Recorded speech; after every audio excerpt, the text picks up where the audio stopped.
Hi guys, I was just looking for something online to assist me in removing my back seat cushion so I could clean underneath it.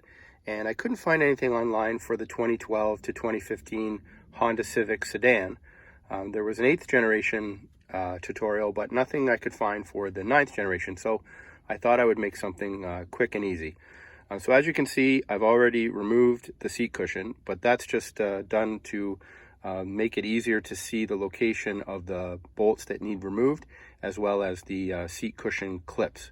So all you're going to need is a 10 millimeter socket. Doesn't have to be a long socket necessarily. And I used a 6-inch extension as well, just to make life easier.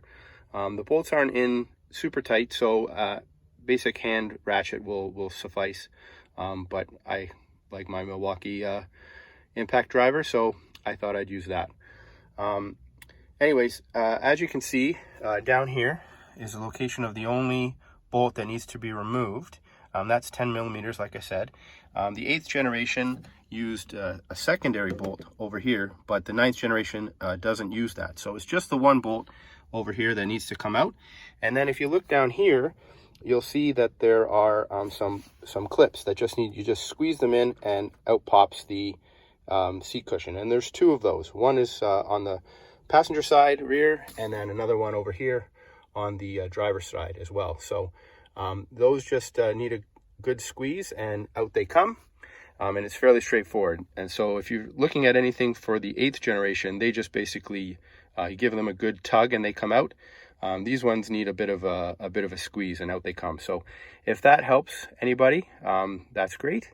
As well, I wanted to point out that if you need to remove the side bolster for the seat, that's also just one 10 millimeter bolt, and that's located right down here.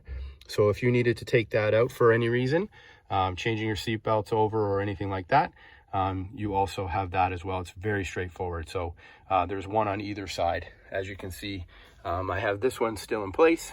And if you look down there, you'll see that other 10 millimeter bolt. So I hope that helps everybody. I couldn't find anything myself, so that's why I thought I would give it a shot myself. All right, thanks very much. Take care.